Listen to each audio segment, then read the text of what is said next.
বিসমিল্লাহির রহমানির রহিম। আসসালামু আলাইকুম। সুপ্রিয় শিক্ষার্থী, প্রাণপ্রিয় শিক্ষার্থীরা, আমি আশা করি তোমরা অনেক অনেক ভালো আছো। আলহামদুলিল্লাহ, আমি ভালো আছি। তো সুপ্রিয় শিক্ষার্থীবৃন্দ, আমি আজ কেবি হাই স্কুল অনলাইন এডুকেশন পক্ষ থেকে ষষ্ঠ শ্রেণীর শিক্ষার্থীদের জন্য বাংলা দ্বিতীয় পত্র ক্লাস নিয়ে উপস্থিত হয়েছি। সুপ্রিয় শিক্ষার্থীবৃন্দ, শ্রদ্ধেয় অভিভাবক মণ্ডলী, আমার প্রাণপ্রিয় সহকর্মীবৃন্দ এবং আজকের এই লাইভ ক্লাসে যারা জয়েন আছেন তাদের প্রত্যেকেই আমার আন্তরিক শুভেচ্ছা এবং সুস্বাগত। সুপ্রিয় শিক্ষার্থী, ক্লাসে যাওয়ার পূর্বে তোমরা আমাকে একটু শিওর করো কমেন্টে, তোমরা আমাদেরকে শিওর করো আমাকে যে তোমরা বোর্ডে লেখা এবং আমার কথা শুনতে পাচ্ছ কি না।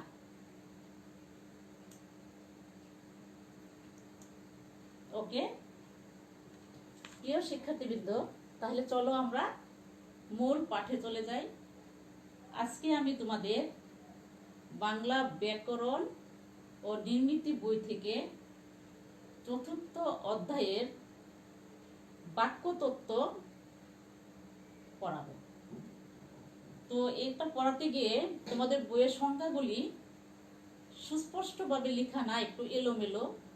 তো আমি তোমাদের বোঝার জন্য একটু গুছিয়ে সংখ্যাগুলি লিখে দিব, কিংবা আমি মুখে বলবো, তোমরা খাতা কলম নিয়ে বসে সেগুলি লিখে ফেলবে, যেন পড়ার সময় ওই সংজ্ঞাগুলি যদি জানা না থাকে তাহলে প্রত্যেকটা টপিকসে যেতে কষ্ট হবে। আমি মনে করি সংজ্ঞাগুলি আগে মুখস্থ করে, যেহেতু তোমরা ক্লাস 6-এর ছাত্রছাত্রী, ক্লাস 6-এ এই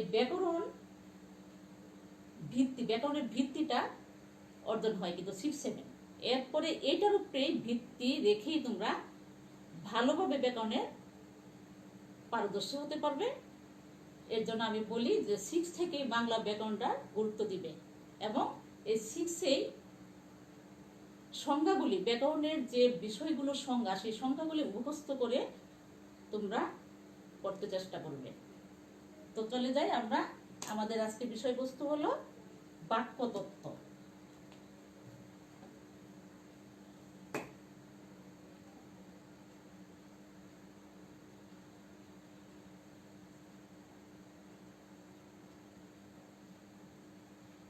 বাক্যতত্ত্ব, এই বাক্যতত্ত্ব, তাহলে প্রথমে আমরা বাক্যে যদি যাই তাহলে আমাদের বাক্যটা কি দিয়ে হলো। বাক্যে যদি আমরা প্রবেশ করি তাহলে আগে আমাদের কিছু ছোট ছোট ধাপ থেকে আসতে হবে বাক্যে, তারপরে আমি সেইভাবেই তোমাদেরকে পড়াবো। প্রথমে কিভাবে বাক্যে আসবো সেইভাবে আমি ধারাবাহিকভাবে বাক্যে এসে তারপরে বাক্যতত্ত্ব আলোচনা করব। তো এই বাক্যতত্ত্ব পড়তে গিয়ে তোমরা কি জানতে পারবে, বাক্য কি, বাক্যটা কি সেটা বুঝবে, বাক্য কাকে বলতে পারবে, বাক্যের পরিচয় জানতে পারবে। বাক্যর পরিচয় অবশ্যই আছে, সেটা আমি বলবো, তোমরা অবশ্যই বুঝতে পারবে। বাক্য গঠন করতে পারবে, বাক্য গঠন কিন্তু আছে, সেটাও আমি আলোচনা করব, তোমরা অবশ্যই বুঝতে চেষ্টা করবে। সুপ্রিয় শিক্ষার্থী, দেখো, বাক্যের শ্রেণী বিভাগ শিখতে পারবে। এই তোমাদের পাঠ্য বইয়ের আলোকে এটুকু আমি আজকে তোমাদেরকে বোঝানোর চেষ্টা করব, তারপরে বড় ক্লাসে উঠবে, আরো ডিটেলস জানতে পারবে। তো ঠিক আছে শিক্ষার্থী, আমি এখন চলে যাই তোমাদের বাক্যে আসতে হলে কিভাবে আসলে তোমাদের সহজ হবে। দেখো, বাক্য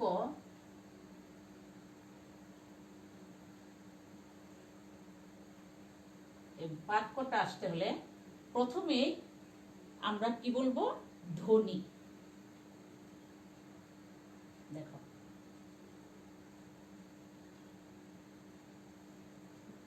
ধ্বনি, তারপরে ধ্বনির পরে আসবে বর্ণ,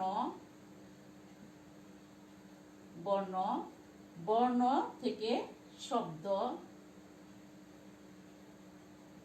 শব্দ, শব্দ থেকে পদ, তারপরে ক্রমে আমরা শব্দে পৌঁছবো। শব্দ থেকে পদ, শব্দ থেকে পদ, পদ থেকে আমরা বাক্যে, বাক্য আসবো। তাহলে প্রথমে আমি তোমাদেরকে বলবো এই ধ্বনিটা কি। ধ্বনি, ধ্বনি হলো মুখ থেকে আমাদের যে আওয়াজ বের হয় সেটাই আমরা জানি ধ্বনি। কিন্তু ধ্বনির সংজ্ঞাটা হলো, তোমরা খাতা কলমে একটু লিখতে পারো, কারণ বইয়ে কিন্তু সংজ্ঞাটা সাজাতে সময় লাগবে। তা আমি তোমাদেরকে বলি, তোমরা লিখো ধ্বনি। ধ্বনিটা হলো মুখ থেকে যে অর্থবোধক, মনের ভাব প্রকাশ করার জন্য আমাদের মুখ থেকে যে অর্থবোধক আওয়াজটা বের হয়, সেই আওয়াজটাই হলো ধ্বনি। তাহলে কি আবার বলি, মনের ভাব প্রকাশ করার জন্য মুখ থেকে অর্থবোধক যে আওয়াজ বের হয় তাকেই ধ্বনি বলে। ক্লিয়ার? এখন আসবো ধ্বনি থেকে বর্ণ। বর্ণ, এই বর্ণটা হলো এই যে ধ্বনি থেকে যে আমরা বললাম যে আওয়াজ বের হয় সেটাই বর্ণ। এখন এই বর্ণগুলি যেমন ধ্বনি হলো অ, অ, আমরা একটা শব্দ বের হলো অ, এটা যখন বর্ণ যাবে তখন কি হবে, যেমন যখন বর্ণ বলবো আমরা তখন সরেও তে হলো, এই সরেও যে ধ্বনিটা থেকে সরেতে হলো অবর্ণ, সরেয় বর্ণ, এটা হলো সরেয় বর্ণ। তাহলে এই যে এটা হলো ধ্বনি, এটা কিন্তু কোনো মুখ থেকে বের হয়েছে অ, কিন্তু এটার কিন্তু কোনো অর্থ নাই। যখন অতে সরেয় বর্ণ হবে তখন এটা অর্থবোধক একটা বর্ণ বের হলো, এটাই হলো বর্ণের সংজ্ঞা। এইভাবে যেমন আ, আ ধ্বনি, আ ধ্বনি থেকে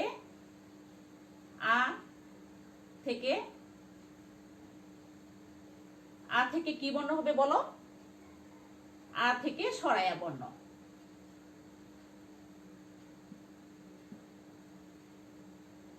সরায়া বর্ণ, এই যে আ থেকে এইভাবে ই, ই ধ্বনি থেকে ই বর্ণ হবে। এইভাবে আমরা বর্ণগুলি, তোমরা জানো এটা দুই ভাগে ভাগ হয়েছে, একটা হলো স্বরবর্ণ, একটা হলো ব্যঞ্জন বর্ণ। স্বরের থেকে যেগুলো আছে একটা স্বরবর্ণ, ক থেকে চন্দ্রবিন্দু পর্যন্ত ব্যঞ্জন বর্ণ। তো ওটা আমি আলোচনা করলে তোমাদের এগুলি বোঝানো সময় চলে যাবে, কাজেই আমি এখন আসবো শব্দে।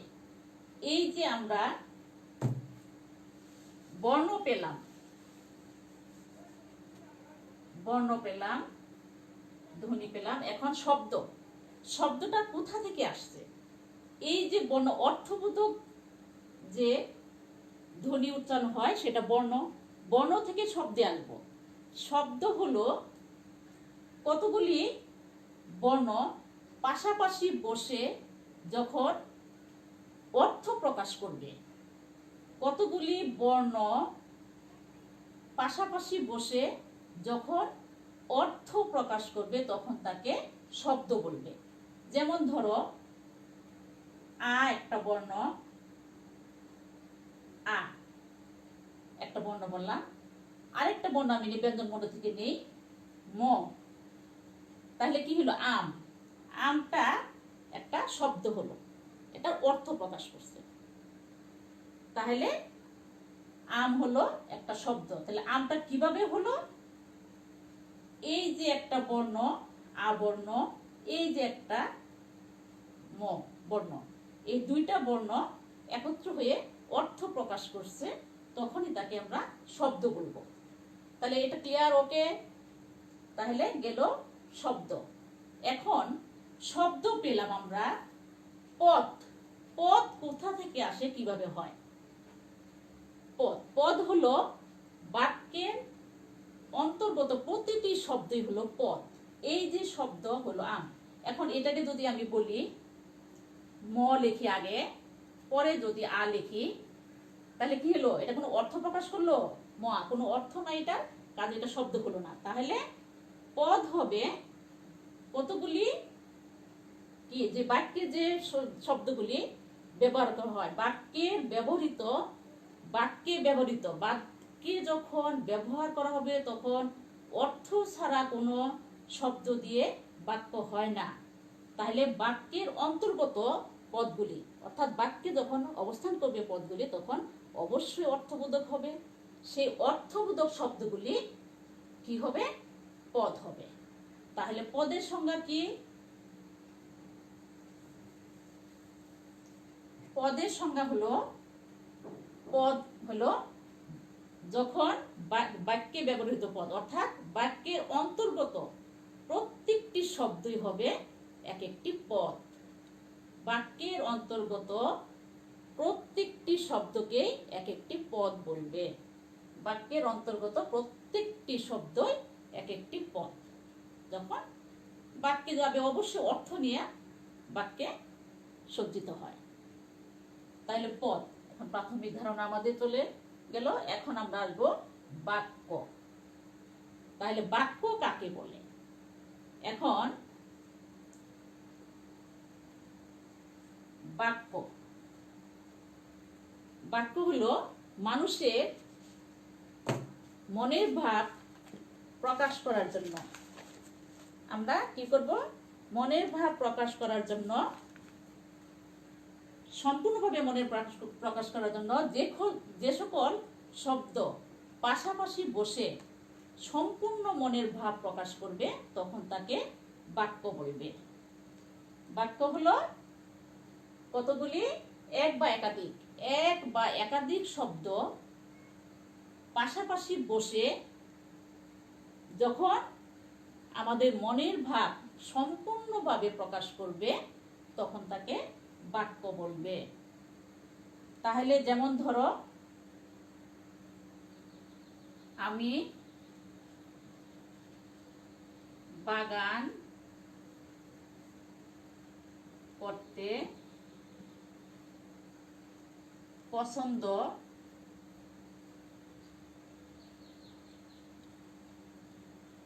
করি।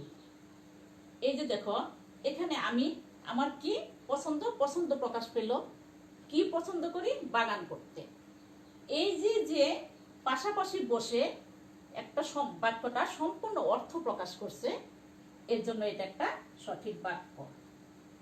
তার মানে আমার প্রকাশ পাইছে বাগান করতে পছন্দ করি, এই প্রকাশ ভূমিটা সম্পূর্ণভাবে প্রকাশ পাইছে, এর জন্য এটা একটা বাক্য।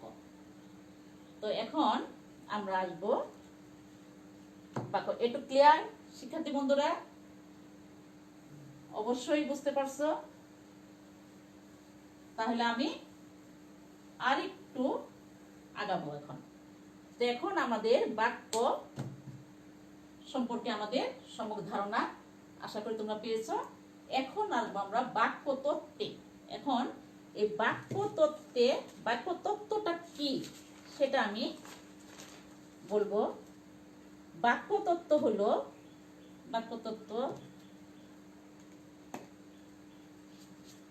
দেখো, তাহলে আমরা কি বললাম এতক্ষণ?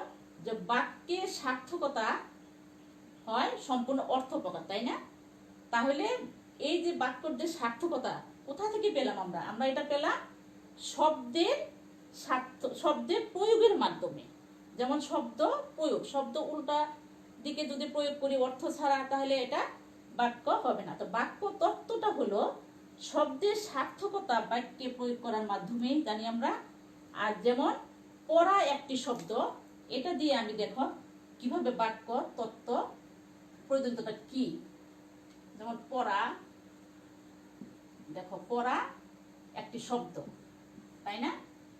এই পড়াটা যখন আমরা কি করব, বাক্যে প্রয়োগ করব, তখন দেখো কিভাবে করি আমি, পড়া একটা শব্দ, কিন্তু এখন বাক্যে যখন আমরা প্রয়োগ করতে কি হবে, আমি বই পড়তে পছন্দ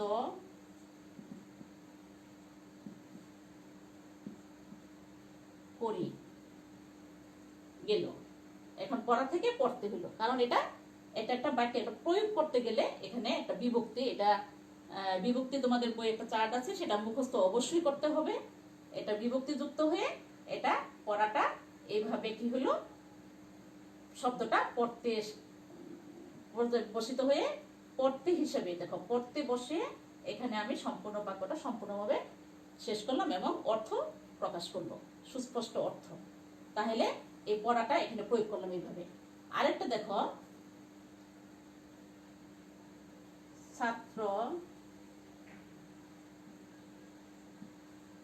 ছাত্রীরা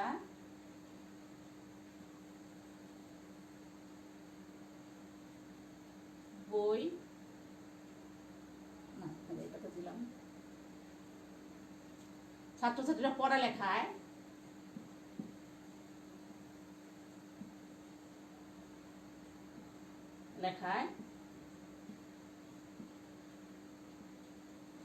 আনন্দ পায়। দেখো এখানে অন্যভাবে এই পড়া শব্দটা এখানে অন্যভাবে প্রয়োগ করা হলো, পড়ালেখায়, যেমন ছাত্রছাত্রীরা পড়ালেখায় আনন্দ পায়। তাহলে দেখো এই পড়া শব্দটা আমি এরকম আরো অনেক উদাহরণ দেওয়া যাবে। এই পড়া শব্দটা দুই ভাবে প্রয়োগ করে আমি দুইটা বাক্য তৈরি করলাম এবং এখানে সম্পূর্ণ সুন্দরভাবে অর্থ প্রকাশ পেয়েছে। এই যে বাক্যের প্রয়োগ, এই প্রয়োগটা হলো এই ভিন্ন ভিন্ন ভাবে প্রয়োগ হয়। এই প্রয়োগ অর্থাৎ শব্দগুলো দিয়ে আমি কি পড়লাম, এই যে বাক্য এবং বাক্যের উপাদান নিয়ে যে সম্পর্ক সৃষ্টি হয়, এই সম্পর্কটাই হলো বাক্য তত্ত্ব। এই সম্পর্কটা হলো বাক্য তত্ত্ব। তাহলে আমি আবার বলি, বাক্যে কি, বাক্যের সার্থকতা হলো শব্দ প্রয়োগে, তাই না? এই শব্দ প্রয়োগে বাক্যের সার্থকতা, এই যে বাক্যের বিভিন্ন উপাদান এবং এই শব্দগুলি দিয়ে যে আমরা ক্ষেত্র সৃষ্টি করলাম এবং এই বিভিন্ন উপাদানগুলি দিয়ে আমরা যে সুসম্পর্ক বজায় রেখে বাক্য গঠন করি, এই সম্পর্কটাই হলো বাক্য তত্ত্ব। ক্লিয়ার? তাহলে আমরা এখন বাক্য তত্ত্ব কি পেলাম। এখন আমরা যাব বাক্যের পরিচয়। শুধু বাক্য হলেই তো হবে না, বাক্যটাকে আমাদের চিনতে হবে। বাক্যের পরিচয়, বাক্যটা হলো কি, এক বা একাধিক শব্দ মিলে আমরা জানি বাক্য গঠিত হয়।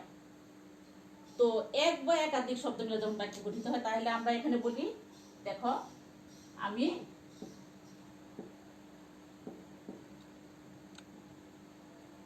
বই পড়ি, এটা একটা বাক্য। তাহলে এই বাক্যের আমি বই পড়ি, এটা একটা বাক্য, পরিচয় পেলাম। কিন্তু এই বাক্যটা যখন, মনে রাখতে হবে যে আমি পদের সংজ্ঞা বলেছি যে বাক্যের অন্তর্গত প্রত্যেকটি শব্দকে এক একটি পদ বলে। তাহলে এটার পরিচয়টা কি পেলাম আমরা, আমি একটা কি পদ না?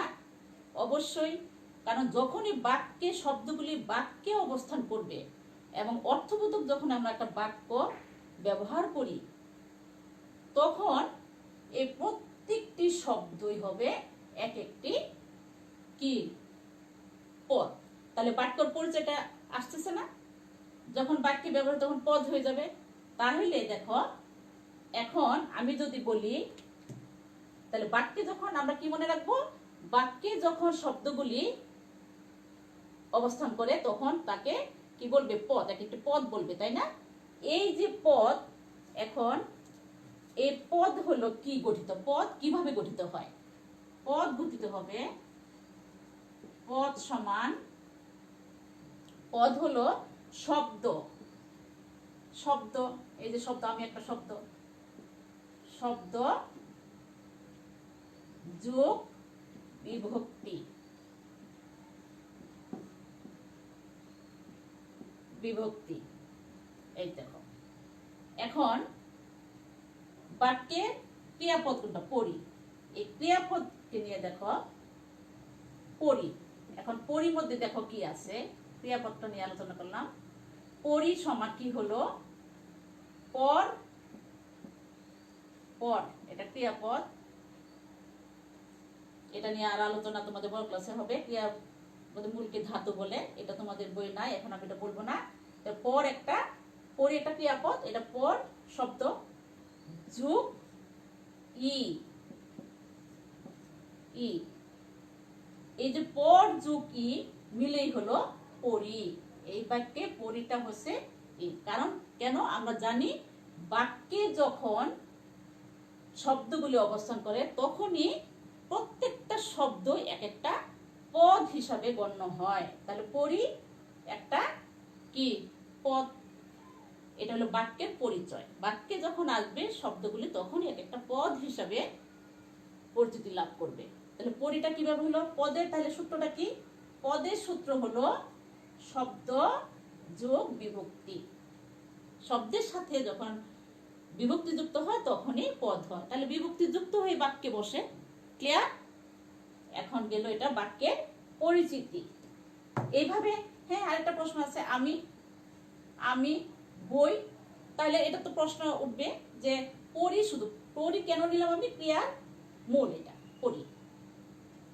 পরিটা হলো ক্রিয়াপদ, ওই পদটা হলো ক্রিয়ার মূল, আর ই হলো বিভক্তি। তাহলে আমি বই, তাহলে কি পদ নয়? অবশ্যই পদ, কারণ বাক্যে অবস্থান করতেছে। তাহলে আমি বিভক্তি কি হবে? আমি পদের ভাঙানোটা কিভাবে করব? আমি, দেখো, আমি, আমি, এখানে কোনো বিভক্তি অবশ্যই তোমাদের মুখস্থ আছে, এটা ক্লাসে আমি করেছিলাম। বিভক্তি আমি, আমির পরে 7টা যে বিভক্তি আছে এই বিভক্তি কোনোটাই পড়তেছে ন। এখানে কি উজ্জ আছে। যখন, যখন কোন শব্দের পরে বিভক্তি প্রকাশ পাবে না তখন শূন্য বিভক্তি ধরতে হয়, কল্পনা করতে হয় শূন্য বিভক্তি। তাহলে আমির কি হলো? এখানে যোগ বিভক্তি হলো শূন্য, আমি যোগ শূন্য দিয়ে আমি হলো। এরকম বইও দেখো, বই,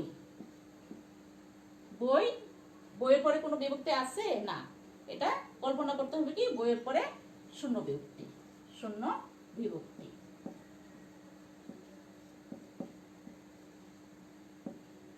এটাও শূন্য বিভক্তি। তাহলে এটা হলো বাক্যের পরিচয়। বাক্যের পরিচয় অবশ্যই বুঝতে হবে এবং আশা করি তোমরা বুঝতে পেরেছো। তাহলে এখন যাব আমরা বাক্যের গঠন। এই বাক্যের গঠনটা কি? বাক্য গঠিত হয়, কিন্তু এখন আমরা কি পেলাম? বাক্য গঠিত হলে পদ, তাহলে বাক্য গঠন দেখো, বাক্য গঠন, বাক্যের গঠন। তাহলে আমরা এ পর্যন্ত ক্লিয়ার তো? বাক্যের গঠন হবে কি দিয়ে? তাহলে বাক্য গঠন হবে যখন এটার সাথে আমরা কি করব? বিভিন্ন পদের সাহায্যে, এখন বললাম নাকি বিভিন্ন পদের সাহায্যে বাক্য গঠিত হয়। কিন্তু পদগুলি যদি একে একে রেখে দেই তাহলে তো বাক্য হবে না। যেমন ধরো সকালে, সকালে বসেছিল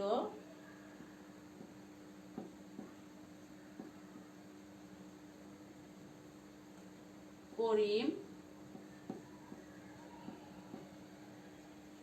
সকালে বসেছিল করিম রাস্তার পাশে,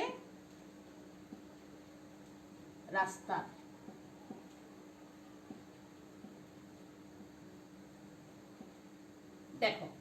সকালে বসেছিল করিম পাশে রাস্তা।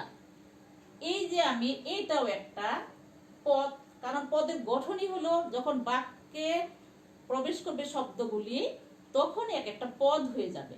তাহলে সকালে একটা পদ, বসেছিল একটা পদ, করিম একটা পদ, পাশে একটা পদ, রাস্তার একটা পদ। এটা কি কোনো অর্থ প্রকাশ করলো? না, কোনো অর্থ প্রকাশ করে নাই।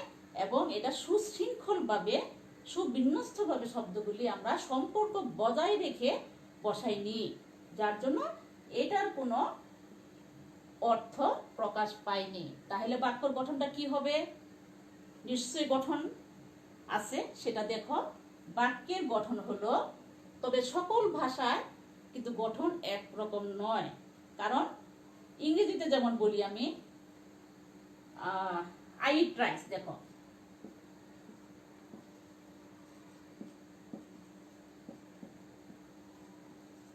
আই ট্রাইস, এটা বাক্য কিন্তু একটা। তাহলে এখানে দেখো গঠন, এখানে গঠনটা কি? প্রথমে হইলো সাবজেক্ট, পরে কি ইট খাওয়া, এটা হইলো ভার্ব, সাবজেক্ট ভার্ব, এটা হইলো অবজেক্ট। দেখো এটা গঠন হলো ইংরেজি। এখন বাংলায় যদি আমি বলি, এটা আমি ভাত খাই। আচ্ছা, এটা আমি পরে দেখবো সুশৃঙ্খল ভাবে বসালে কি হয়। আর বসাই দেখো, এটাকে দেখি আমি শেষ করি। যেমন ধরো করিম, এটা সাজালে কিভাবে কিভাবে অর্থ প্রকাশ করবে। দেখো করিম, প্রথম আসলো কি করিম, তারপরে আনবো করিম রাস্তার পাশে, রাস্তার পাশে, না সুন্দরভাবে সাজা। দেখো করিম সকালে, সুশৃঙ্খল ভাবে সাজাতে হবে করিম, এবং যেন সম্পূর্ণ অর্থ সুন্দরভাবে প্রকাশ পায়, সেটা হলো বাক্যের গঠন। করিম সকালে রাস্তার পাশে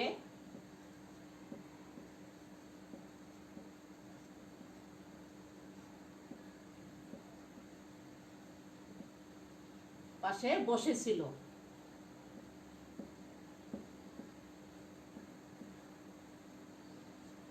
এখন দেখো, এখন এইখান থেকে পদগুলি নিয়ে কিন্তু আমি এইখান থেকেই, এই বাক্যটা থেকেই পদগুলি নিয়ে আমি পারস্পরিক সম্পর্ক বজায় রেখে, পরস্পরের সাথে পরস্পরের সম্পর্ক বজায় রেখে বসিয়েছি, যার জন্য এটা সম্পূর্ণ অর্থ প্রকাশ করছে এবং একটা কি সার্থক বাক্য হিসাবে পরিচিত দিয়েছে, তাই না? সার্থক বাক্যের পরিচয় দিয়েছে এখানে।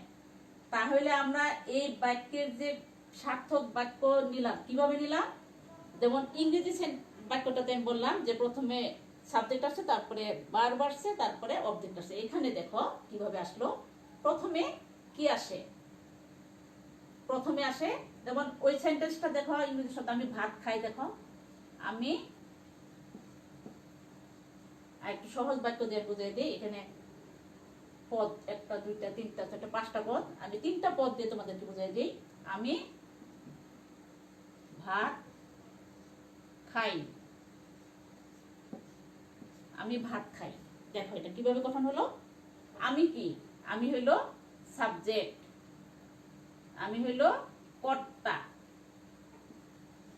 কর্তা। দেখো এরপরে এটার সাথে কি বসাইলাম? ভাত। ভাত হইলো কি? আমি কি খাই? ভাত খাই। তাহলে এটা হলো অবজেক্ট, তার মানে কর্ম,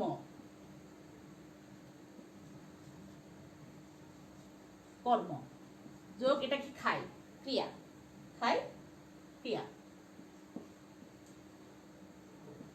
ক্রিয়াপদ। তাহলে দেখো, সরি, দেখো আমি কর্তা, এর সাথে ভাত কর্ম, এর সাথে বসলো খাই ক্রিয়া। তাহলে এটা গঠন কি হলো?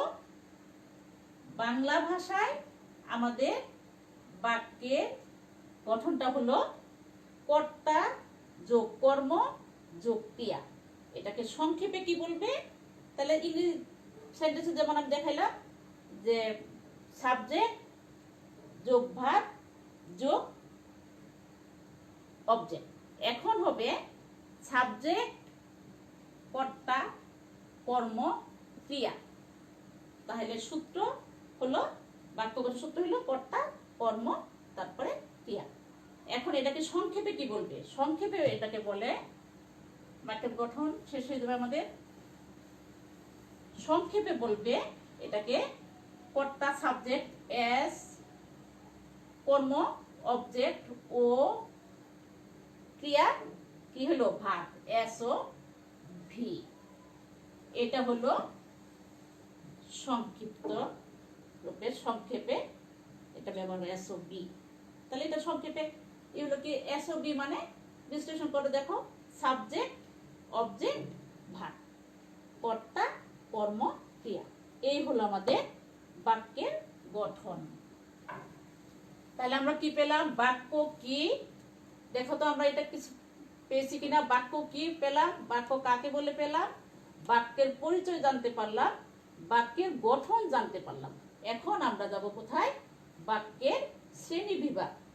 বাক্য তত্ত্ব আমি তোমাদেরকে ক্লিয়ার করেছি। তাহলে এখন আমি মূল তোমাদের পাঠ্য বইয়ে যেভাবে আছে দেখো।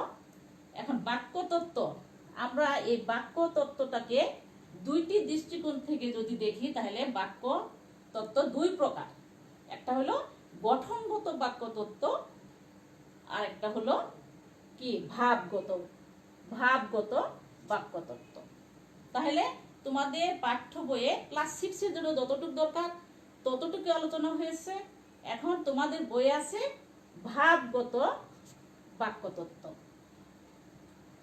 তাহলে বাক্য আমরা আলোচনা করব কি ভাবগত বাক্য তত্ত্ব। তাহলে বাক্য তত্ত্বের শ্রেণী হলো দুই দিক থেকে যদি বলি আমরা, একটা হলো গঠনগত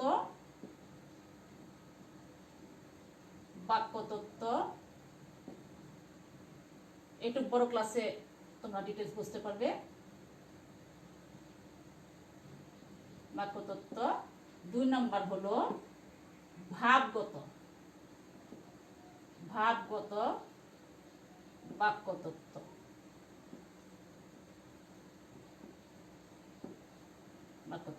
আমরা এটা তোমাদের বইয়ে নাই, এটা পড়াবো না, এটা পড়াবো ভাবগত বাক্য তত্ত্ব।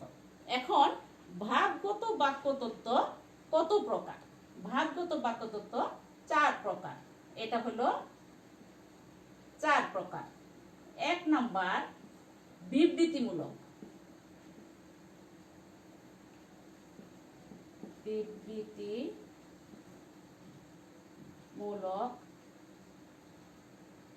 2 নাম্বার জিজ্ঞাসামূলক।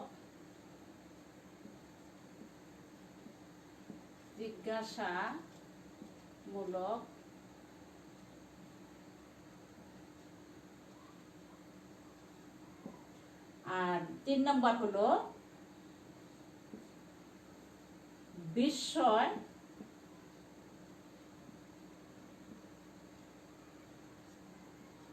বোধক।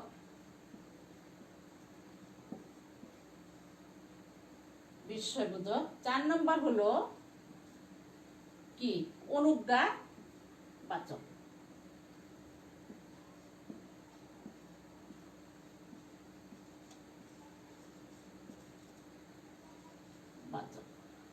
এই 4 প্রকার তোমাদের পাঠ্য বইয়ে আছে, সেটা আমি আজকে তোমাদের আলোচনা করব। 1 নাম্বার হলো বিবৃতিমূলক। দেখো এই যে বিবৃতিমূলক বাক্য কাকে বলে?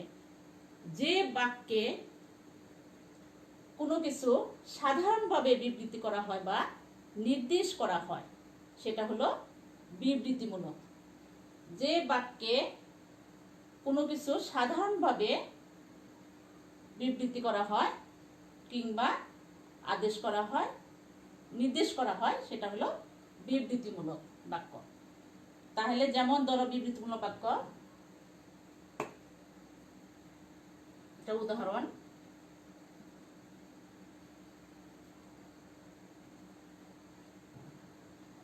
হলো যেমন সূর্য পূর্ব দিকে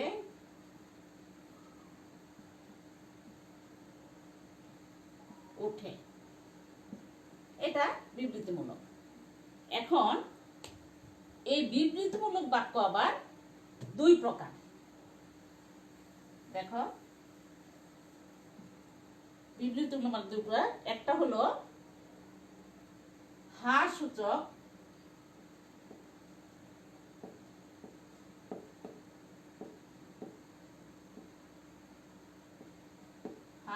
বাক্য, আর একটা হলো 1 নম্বর হা সূচক, 2 নম্বর হলো না সূচক। এখন দেখো, এই বিবৃতিমূলক বাক্যটা হলো দুই প্রকার। হা সূচক, হা সূচক কোনটা? যে বাক্যে সব কিছু হা বোঝাবে, মানে পজিটিভ হবে। এখানে সব কিছু মানে হা বোঝাবে, সেটা হলো যে বাক্যে হা সূচক অর্থ প্রকাশ করবে সেটাই হবে হা সূচক বাক্য। তাহলে এটা হলো হা সূচক। বলো একটা উদাহরণ। হা সূচক,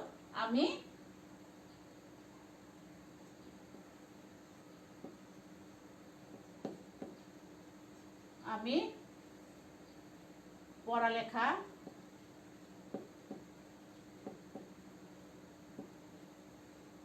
করব। এটা এখানে করব, এটা হা সূচক অর্থ সম্পন্ন। আর না সূচক বাক্য যেমন এটাকেই বলো না দিয়ে, আমি পড়ালেখা করব না। এই যে না বোধক অর্থ প্রকাশ পেল, এটা হলো না সূচক বাক্য। তাহলে বিবৃতিমূলক বাক্য গেল দুই প্রকার। একটা হলো হা সূচক বাক্য, আর একটা হলো না সূচক বাক্য। তাহলে এখানে সম্পূর্ণ হা বোধক অর্থ প্রকাশ করবে, এখানে না বোধক অর্থ প্রকাশ করবে, সেটাই হবে না সূচক বাক্য। তাহলে বিবৃতিমূলক বাক্য এটা কি তোমাদের ক্লিয়ার শিক্ষার্থী বন্ধুরা? অবশ্যই তোমরা বুঝতে পারতেছো। তাহলে দেখো, আমি 2 নম্বরে যাব। এখন 2 নম্বর হলো জিজ্ঞাসামূলক বাক্য।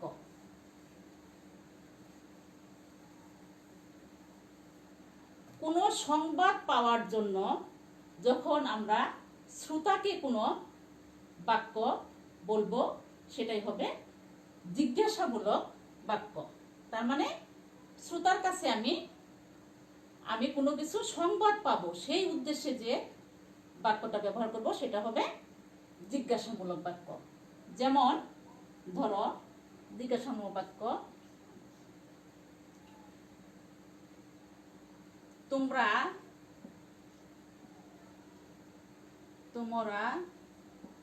কেন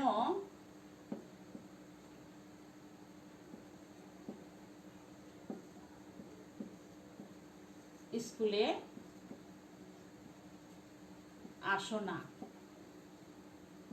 এটা হবে প্রশ্নবোধক চিহ্ন। আমি এখানে তোমাদেরকে প্রশ্ন করলাম, এই যে আমরা দীর্ঘদিন স্কুলে যাচ্ছি না, তোমরা আসতেছো না কেন? আমি তোমাদের কাছে জানার জন্য আমি বললাম যে তোমরা কেন স্কুলে আসো না। এই যে প্রশ্ন, তোমাদের কাছে আমি উত্তর পাওয়ার উদ্দেশ্যে যে বাক্যটা ব্যবহার করলাম সেটাই হবে কি জিজ্ঞাসামূলক বাক্য।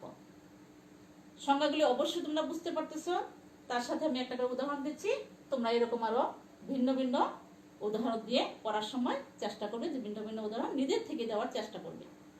তো দুইটা। এখন 3 নম্বরে যাব আমরা বিস্ময়বোধক বাক্য। এখন বিস্ময়বোধক, যে বাক্যে বিস্ময়, তারপরে তোমার আবেগ, উচ্ছ্বাস ইত্যাদি বুঝাবে, তখন সেই বাক্যকে কি বলবে? বিস্ময়বোধক বাক্য। তার মানে এই বাক্যে থাকবে কি বিস্ময়, আবেগ, তারপরে উচ্ছ্বাস ইত্যাদি যখন প্রকাশ করবে তখন তাকে বলবে বিস্ময় সূচক বাক্য। এখন দেখো,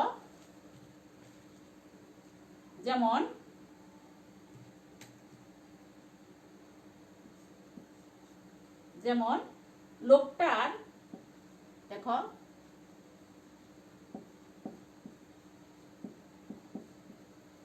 কি সাহস, লোকটার কি সাহস। আমি একটু অবাক হয়ে বললাম, লোকটার কি সাহস, এটা কি আমি একটু বিস্ময় হয়ে বললাম। এখন দেখো, তাহলে শিক্ষার্থী বন্ধুরা আমি একটু মুছে ফেলি। দেখো লোকটা, এটা আবার যদি আমি তার মানে উচ্ছ্বাসের এই বাক্যটা ব্যবহার করি তাহলে কেমন হবে, দেখো দেখো বাহ,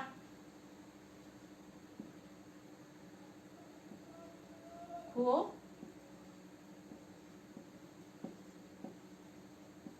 সুন্দর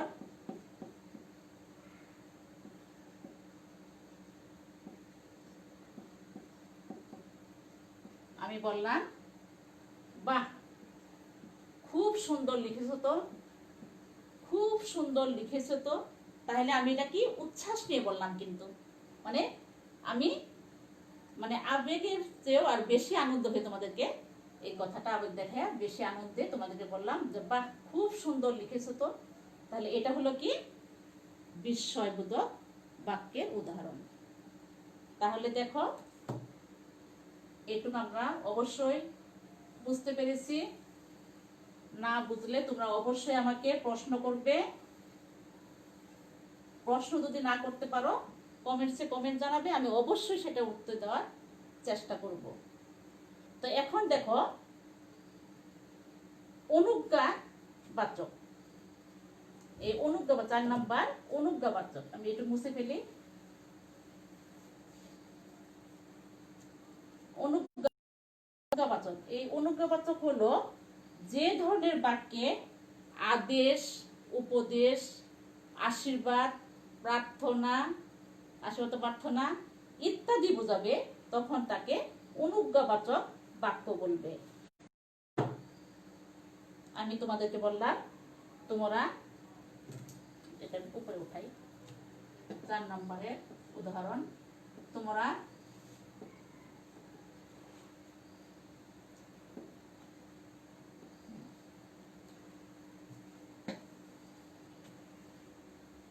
নিয়মিত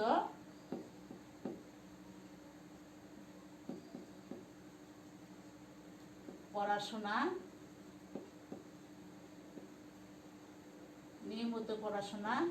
করবে।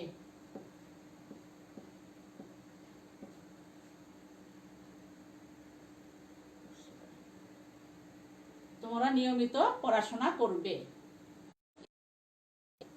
অনুজ্ঞাবাচক শব্দের উদাহরণ। আরেকটা দেখো, আমি তোমাদের প্রার্থনা করে বলি একটু।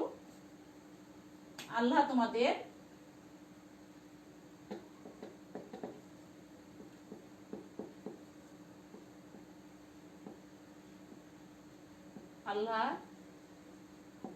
তোমাদের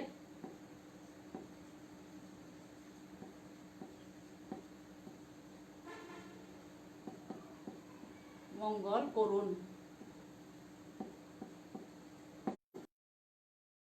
উদাহরণগুলি কিসের 4 নম্বর, অর্থাৎ তোমাদের অনুজ্ঞাবাচক বাক্যের উদাহরণ। তো আমি আশা করি তোমরা কি এই বাক্য তত্ত্ব তোমরা ক্লিয়ার হইতে পারছো অবশ্যই। আর তোমরা যদি ক্লিয়ার না হও আর একটু বইটা পড়বে, আমার সংজ্ঞাগুলি যে বলেছি অবশ্যই খাতার মধ্যে টুকে রেখেছো, সেই সংজ্ঞাগুলি তোমরা পড়বে আর এটা আয়ত্ত নিবে। এখন দেখো, তোমরা কি বুঝতে পেরেছো বাক্য কি, বাক্য কাকে বলে, বাক্যের পরিচয় জানতে পেরেছো? তারপরে দেখো বাক্যের গঠন অবশ্যই বুঝতে পেরেছো। বাক্যের শ্রেণীবিভাগ আমি আলোচনা করলাম, অবশ্যই তোমরা নিতে পেরেছো। এখন আমি তোমাদের মূল্যায়নের জন্য তোমরা দেখো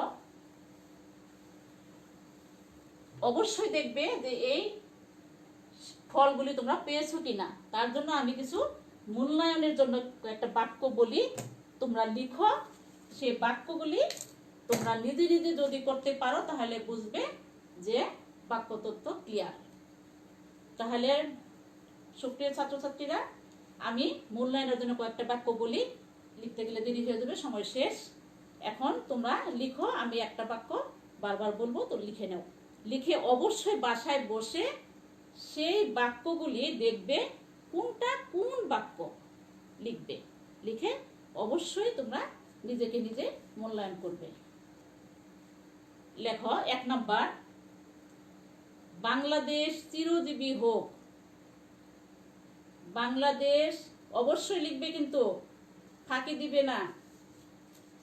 বাংলাদেশ চিরজীবী হোক। সে এখন আর আবৃত্তি করে না। আবৃত্তি করে না। 3 নাম্বার, কোথায় যাচ্ছ? জিজ্ঞাসাবোধক চিহ্ন, তার মানে এটা জিজ্ঞাসাবোধক বাক্য বলেই দিলাম। আচ্ছা, সদা সত্য কথা বলবে। সদা সত্য কথা বলবে। কি সাংঘাতিক লোক। কি সাংঘাতিক লোক। তারপরে লিখো বেশ বেশ ভালো হয়েছে। বেশ বেশ ভালো হয়েছে। তারপরে লিখো সে রোজ এখানে আসে। সে রোজ এখানে আসে। এই কয়টি বাক্য তোমরা নিজে নিজে যখন মূল্যায়ন করতে যাবে তখনই বুঝতে পারবে যে বাক্য তো হয়েছে কি না। আমি আশা করি তোমাদের ক্লিয়ার হয়েছে। তোমরা আজ এ পর্যন্তই। তোমাদেরকে অগ্রিম ঈদের শুভেচ্ছা। কারণ ঈদের আগে আর হয়তো বা ক্লাস আমাদের হবে না, পরে ধারাবাহিকতা অনুসারে আবার ক্লাস হবে ঈদের পরে। তো তোমরা ঈদের আনন্দ অবশ্যই নিরাপদে স্বাস্থ্যবিধি মেনে করবে। আর দোয়া করি তোমরা ভালো থাকো, সুস্থ থাকো। আমার জন্য দোয়া করবে। আল্লাহ হাফেজ। আসসালামু আলাইকুম।